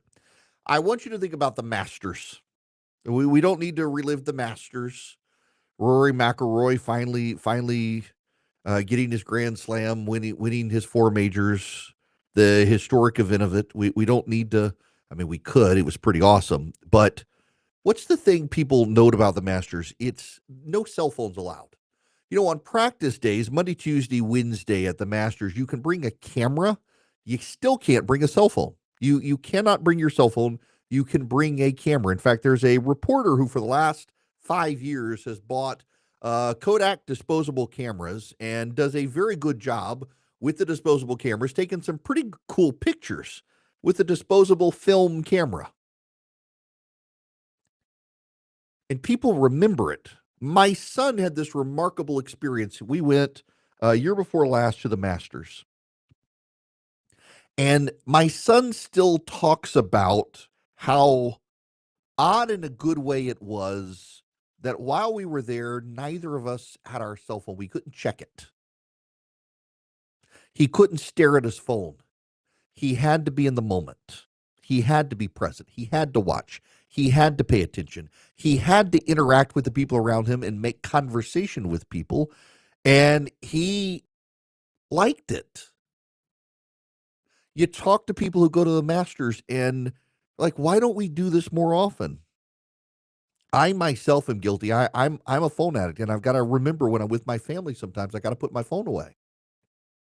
I gotta be present with my family. And I think the more we are digital, the more we are engaged in a digital divide, the more we are present online instead of offline, the worse our mental health gets. The more people are prone to despair. Just think about, I mean, one of the criticisms in New York Magazine, this John Fetterman piece on his mental health, is how the more he's gotten on Twitter, the more people around him suggest, say that his mental health is not doing well. I can tell you that I get more frustrated in life and feel the mood swings when I'm following the play-by-play on Twitter. Why are people like this? Why are people doing this? Why are people saying this? It drives me kind of crazy, and I got to unplug from it. Do you know your next door neighbor? Do you know your next door neighbor? Do you have any idea who they are? You live in an apartment. Do you know who lives next door to you in the apartment or across the hall from you in the apartment? Do you have interaction with those people? Do you know who your next door neighbor is? The guy across the street. Do you know them? More and more, the answer is no. I mentioned earlier in the show that there is a copious bit of research about people who are regular church attendees. Now, this applies to temple and synagogue as well, but primarily focused on the Christian community in the United States, people who self-identify as Christians versus people who regularly go to church. And by regularly go to church, it's not I'm there every Sunday, but it is I'm there most Sundays. It is I'm plugged into my church community. The people who do that live longer, are more likely to survive heart attacks and strokes, have better mental health, have lower divorce rates, have lower rates of suicide and depression and despair. And that data is consistent and has been for years. And again, I'm not talking about someone who says I go to church. I'm not talking about someone who says I'm a Christian. I'm talking about the people who actually do go to church, who are plugged in. They have less depression, less despair, less suicide, less health impacts, negative health impacts, more likely to survive negative health impacts, tend to have a better outlook on life, tend to be happier, tend to live longer.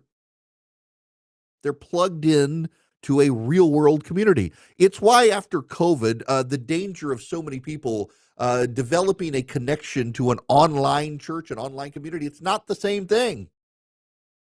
If you're engaged online with a church, you are not actually engaged in a church. A church is a communal gathering of people in your location to seek the welfare of that community and to pray for it, because there you'll find your welfare. And when the digital strategists and the websites and the technologists of our age are like, hey, we're going to give you more companionship online. We're going to allow you to have friends online. We're going to connect you to people online. That's actually the worst thing we can do. That gets to the Ross Douthat point about an extinction level event. We are choosing to go extinct. The people who are more online, particularly the young people who are more online, are less likely to have relationships. They are less likely to have sex. They are less likely to have children. They are less likely to get married. They are less likely to be happy. They are less likely to be able to survive the impacts of depression and despair. We need to be less online. We need to be less online. You know, so there's a tie-in here, and it works against me. It actually it works against me, and I'm okay with it. You should understand. There is a lot of data about radio, and the data on radio suggests that the more engaged you are as a radio station in your local community, the better the ratings are. So it actually, I'm my flagship station is WSB in Atlanta. I engage with WSB Atlanta. I do a lot of stuff for WSB beyond just my show, and I'm local there, but I'm also a nationally syndicated host. I'm on 70 stations around the country right now, and hoping to be on several hundred. But the move in radio is the radio stations that do the best are the ones that are the most local, that cater to the local community, that plug people in to the local community. And they're not wrong. I mean, the data is very clear that particularly among music stations, the music stations that are the most plugged in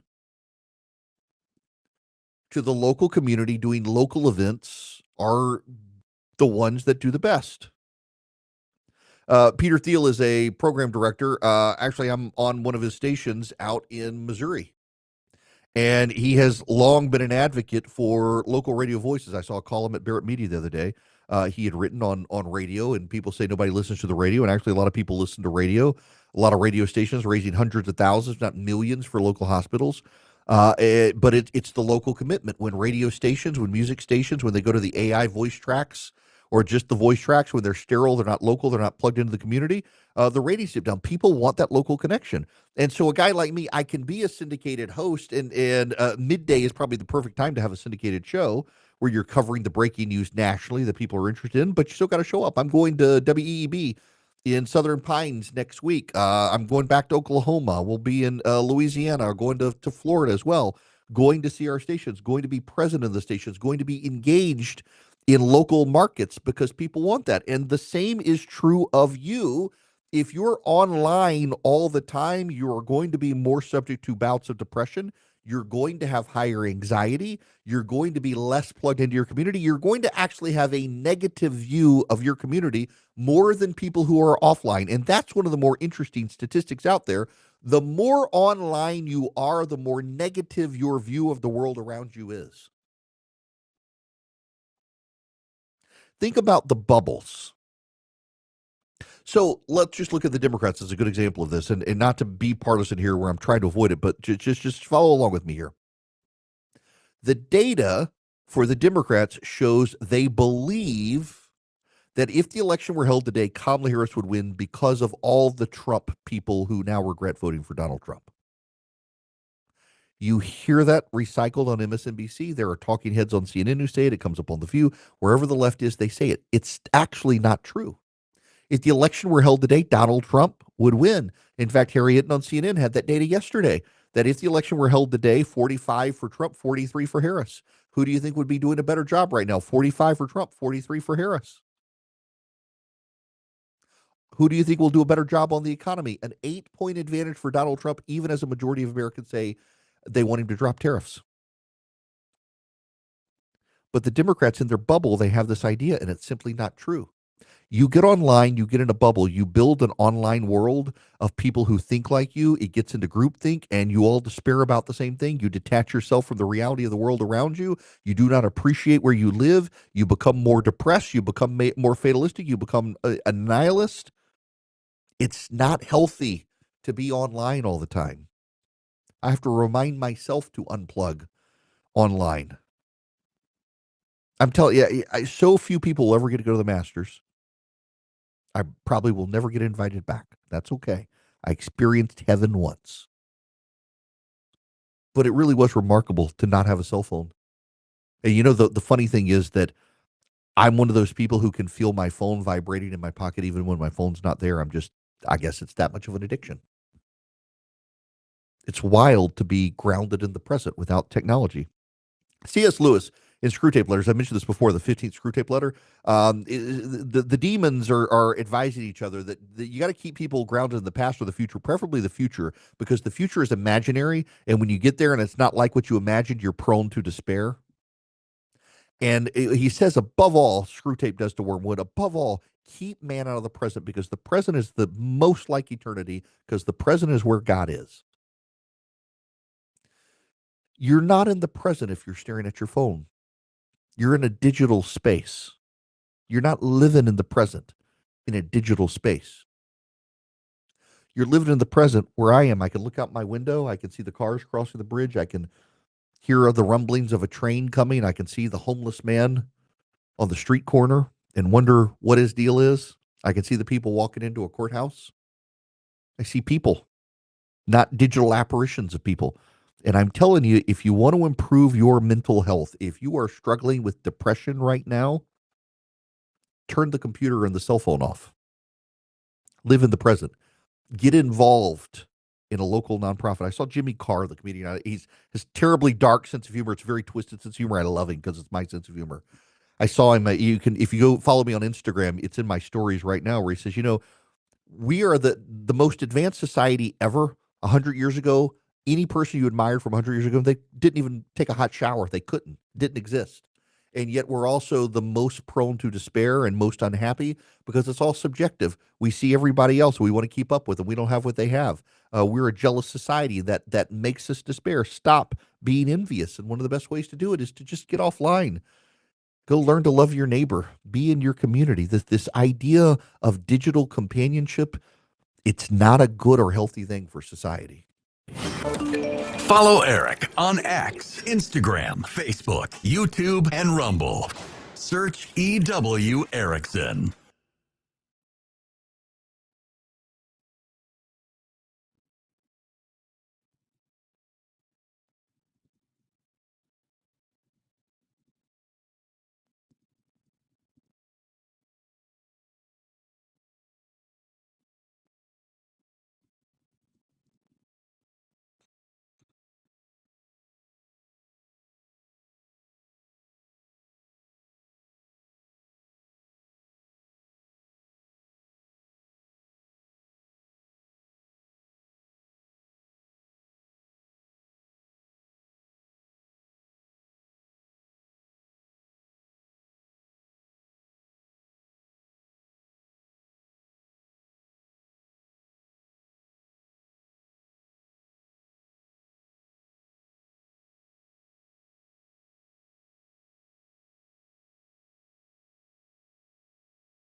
Hello there, welcome. It is Erick Erickson here. Phone number 877-973-7425. Yeah, I can squeeze in Paul from Bethany, Oklahoma. Welcome to the show, Paul. How are you? Sure. What's going on?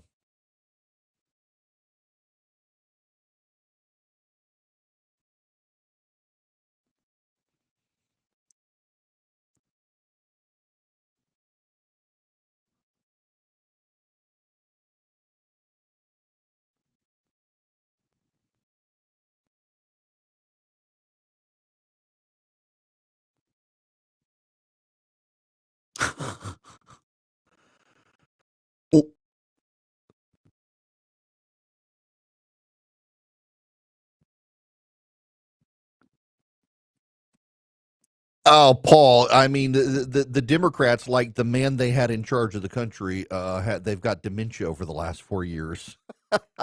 I wish I could play the whole 10-minute conversation that Andrew Ross Sorkin had with Frank Luntz, because Luntz kind of gets into this that the Republicans they don't have the glide path they seem to think they have, but the Democrats have an even worse situation because the American public, they're not happy right now with the present economic trajectory based on tariffs because Americans view them as taxes, but they remember the last 4 years, they're still willing to give Donald Trump a chance. The only people who aren't willing to give Donald Trump a chance are the broken members of the media who never liked him to begin with, and the Democratic Party who is there to oppose him. But given the choice of returning to the Democrats or sticking with Donald Trump, the American public would far prefer to stick with Donald Trump and give him a chance.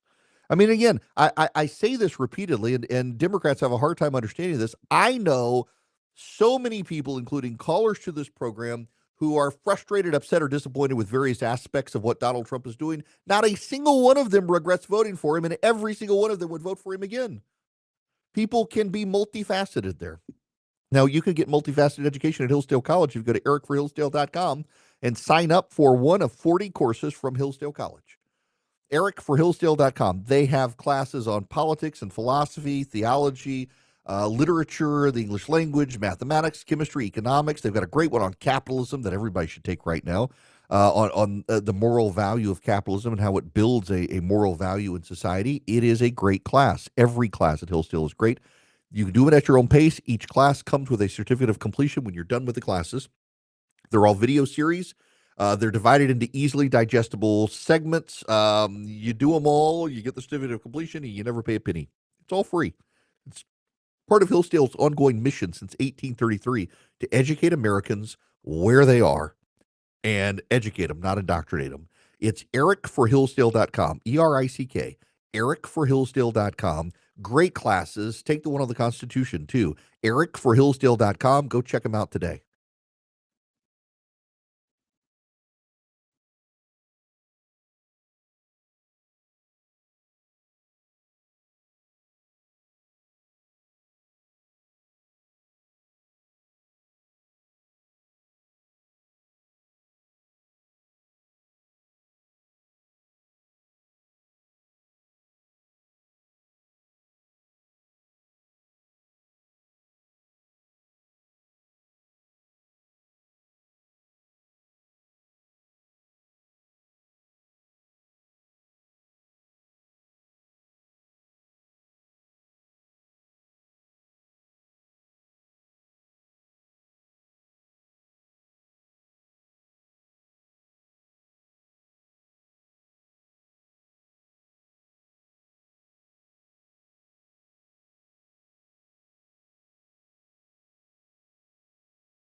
All right.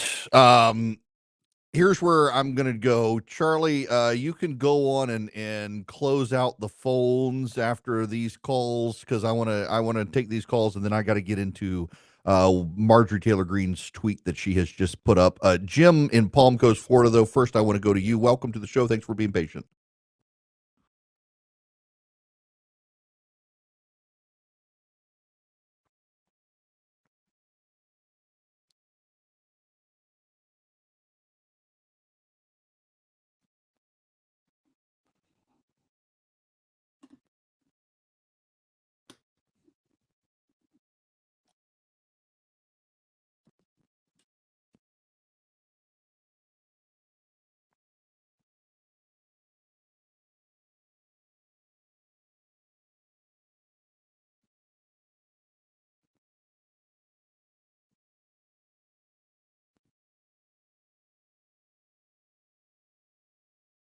Yeah.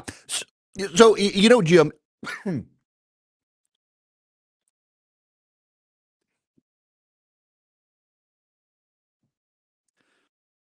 So, okay, yeah, absolutely, Jim. I actually have the details here, and a lot of the details, frankly, come from Jeffrey Goldberg, and they're not disputed by the White House.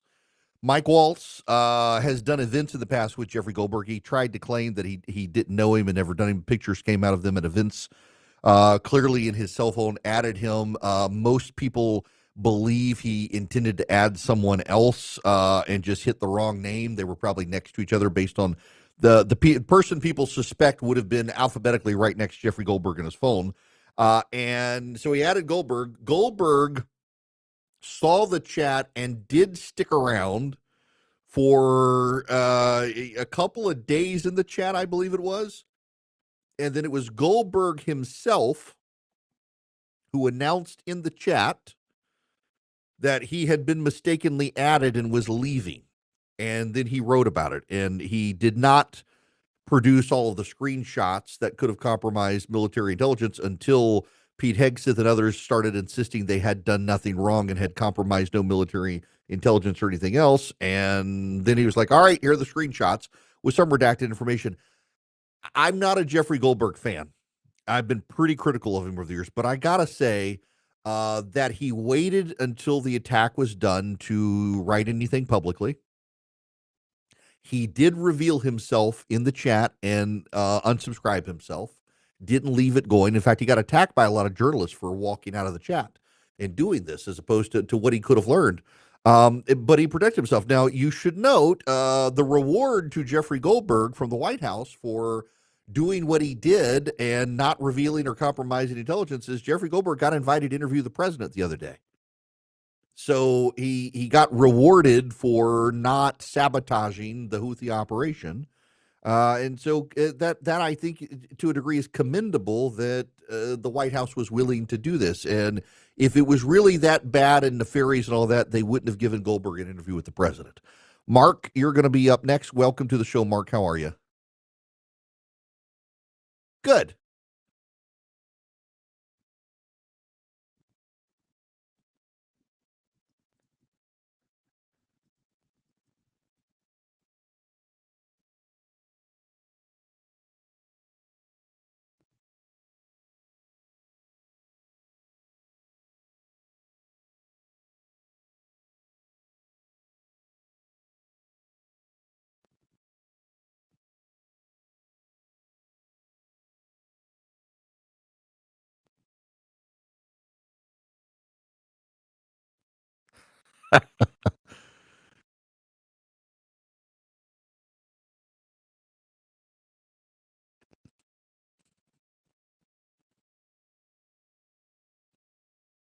Nobody knows.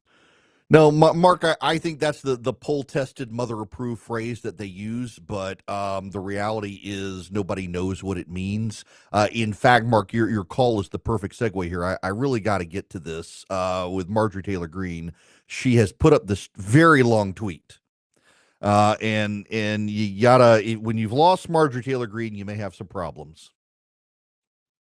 If you're the president of the United States and Marjorie Taylor Greene is mad and blowing up on Twitter, um, you may have to consider it. She says, this is her tweet. I'm just going to read it word for word. I represent the base. And when I'm frustrated and upset over the direction of things, you better be clear the base is not happy. I campaigned for no more foreign wars. And now we are supposedly on the verge of going to war with Iran. I don't think we should be bombing foreign countries. And then she goes in on Ukraine. She writes, we're supposedly on the verge of bombing, going to war with Iran. I don't think we should be bombing foreign countries on behalf of other foreign countries, especially when they have their own nuclear weapons and massive military strength. And on top of that, now we are told that we have signed a deal for mineral rights in Ukraine in order to pay us back for the hundreds of billions of dollars that we gave Ukraine, and they used the money for money laundering, sold the weapons we gave them to our enemies, and their leader is a dictator who canceled elections, was involved in the first impeachment of Trump, and campaigned for Biden. Didn't we learn our lesson when we went to war in Iraq and killed Saddam Hussein because of weapons of mass destruction? Did we ever find any? And did any of that oil over in the Middle East make us rich? The answer is no. We are $36 trillion in debt today. So why on earth would we go over and occupy Ukraine and spend an untold amount of future American taxpayer dollars defending and mining their minerals, as well as potentially putting American lives at risk in a future war? Why don't we just mine our own rare earth minerals that are tied up on federal lands that the government confiscated years ago? I also campaigned on accountability for the communist and tyrannical acts made by the government during COVID, yet the COVID vaccine still has FDA approval, even though there are millions reported injuries and deaths, and this mRNA vaccine is known to have horrific side effects and does not stop people from catching COVID, she writes in all caps. And to this day, I'm still on the childhood vaccine schedule. Why on earth is this happening? Hasn't Big Pharma made enough billions and billions and billions of dollars on this lie? I also campaigned on accountability for all the lawfare that has been waged against the American people in the past 4 years. What about all the people that were locked up in jail and the abuse that they went through? And why are those vicious attorneys and judges ever going to be held accountable for the lives they ruined? And I campaign for an end to waste, fraud, and abuse of the American people's hard-earned tax dollars. She actually writes harder tax dollars. I believe the Doge mission is one of the most important things happening today in our government, and yet where are the rescissions that we should be voting on in Congress? And one of the biggest issues in the nation that I have fought for, and early on I was one of the only ones that took a loud screaming stand against, is the evil transgender assault against our children. Many normal people in this country can't even comprehend how it's allowed to happen to kids who by law can't even get a tattoo, drive, or vote.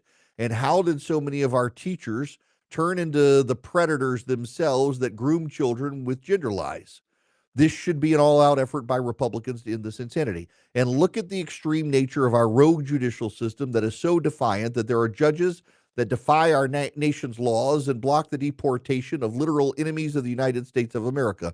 Where is the outrage and moral courage to dispose of this treason? Sadly, not in Congress.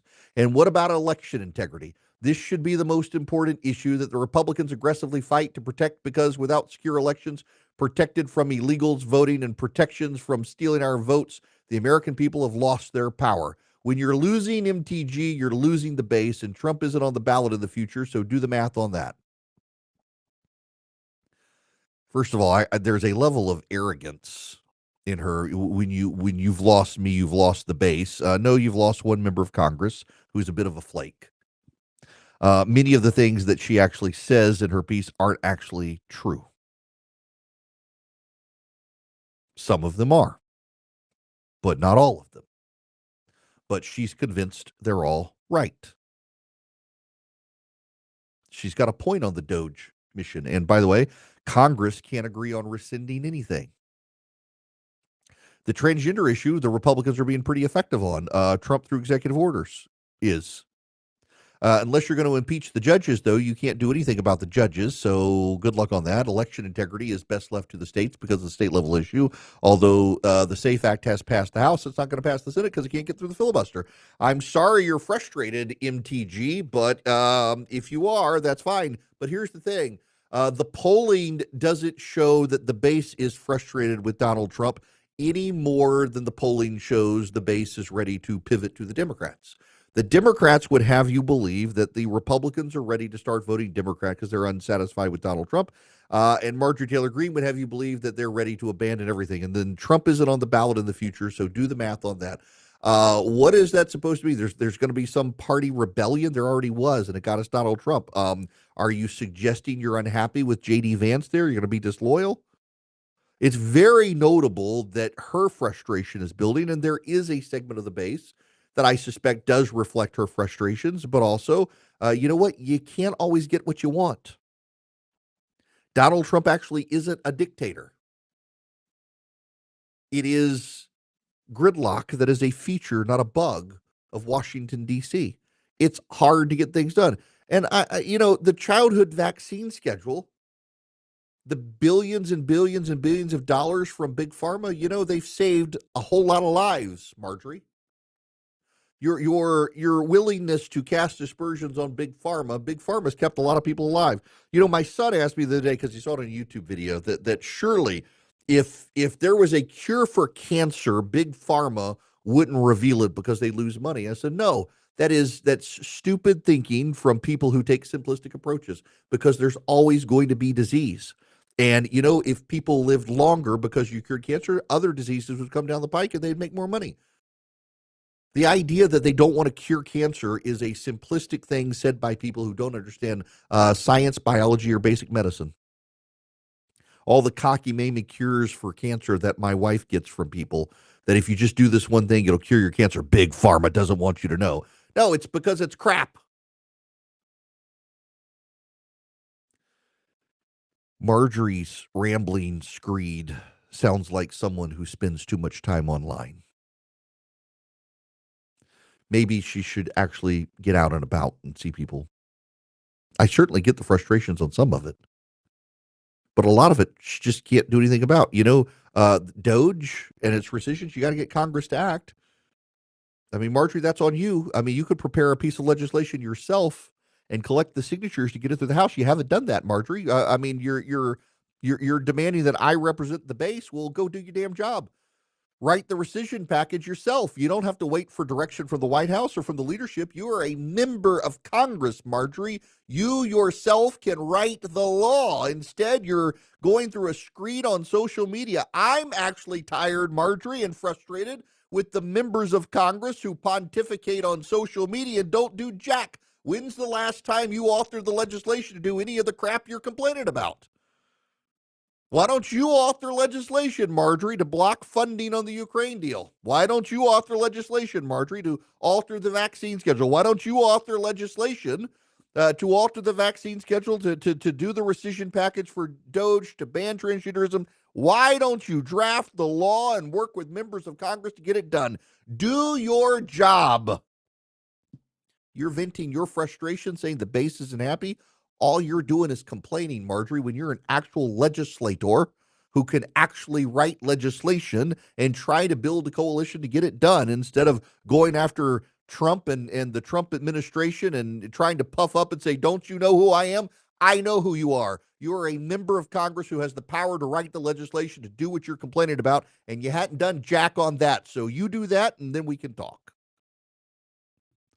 Now, we have to move on to Swiss America, because I got to tell you about the secret war on cash. Marjorie, that's another thing you could do is, the government is still trying to control how people purchase things. And it would be nice to have a law that actually makes it very clear that you can't block people from spending their cash. Swiss America's been warning about the secret war on cash for some time, and they would love to educate you on it with a free report you can get from them. They are rated A+ by the Better Business Bureau, and they've been the trusted leader in precious metals in this country for 40 years. They want to help you safeguard your hard-earned cash from the secret war on cash. The report takes less than 15 minutes to read.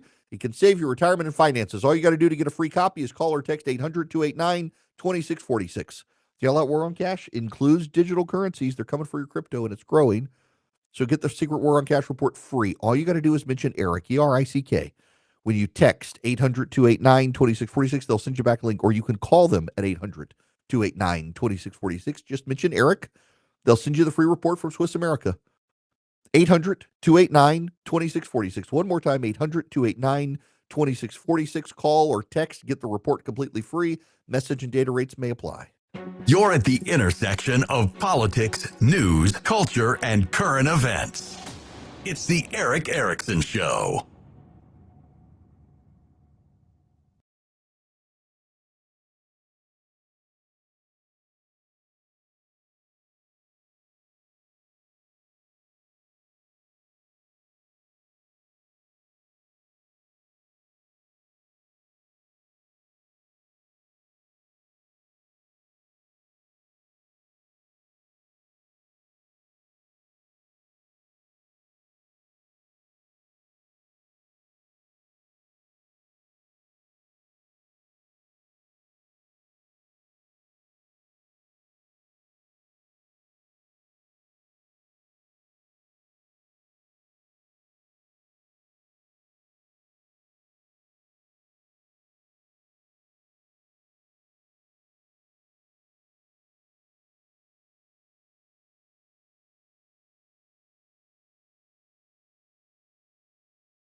Greetings, welcome. It is Erick Erickson here. The phone number is 877-973-7425, except we've closed the lines because here we're at the end of the show. Let me see if I can squeeze in one more call here. I've been having call screener problems today, not with my call screener, but the call screening app. So it updated it.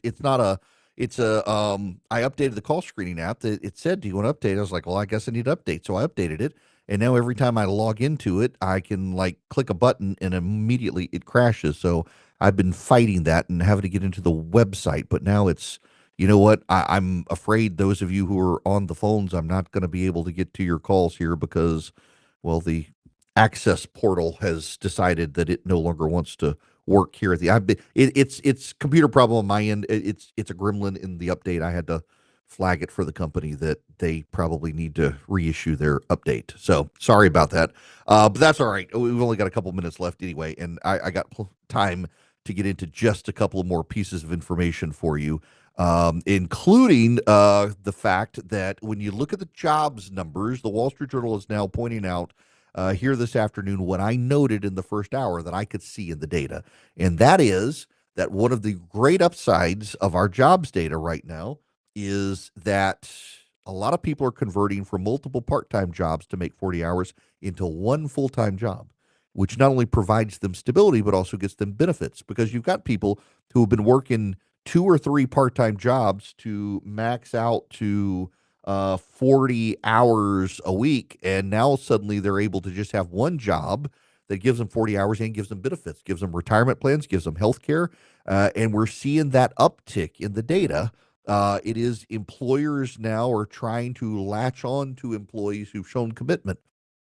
You know, there's a tie-in here. My daughter's mentioned, and now I've talked to a couple of executives from some companies, and my daughter had this happen to her with 2 different people. One was from Chick-fil-A, one was from an IT company that were speaking at college at one of the classes she's in. And I've had some employers now tell me that they're doing it for big companies, that when they go talk to colleges now, they're trying to explain to the college students that when you show up to your employer, you're not going to get a pay raise, or you're not going to get promoted in the first 2 years. You'll get a cost of living adjustment probably. You might not get a big pay raise. You're not going to get promoted, and you're not going to be in a position to tell the employer your demands. And it's gotten to that point because this particular generation of kids coming out of college seem very entitled. They want to work from home. They want this. They want that. They want this benefit, that benefit. They expect to get regular promotions. They expect to get regular pay raises. And employers are now going into college saying, that's not the way the real world works. And in fact, the employers who are making commitments to the employees for the long term are the ones whose employees are showing up early, staying late, not demanding things, not asking for the pay raise, not asking for the promotion. Those are the ones getting the pay raises and the promotions. The ones who don't look entitled but actually have the work ethic, they're the ones who are actually doing well. And it's working. You look at the people who have converted from part-time to full-time work.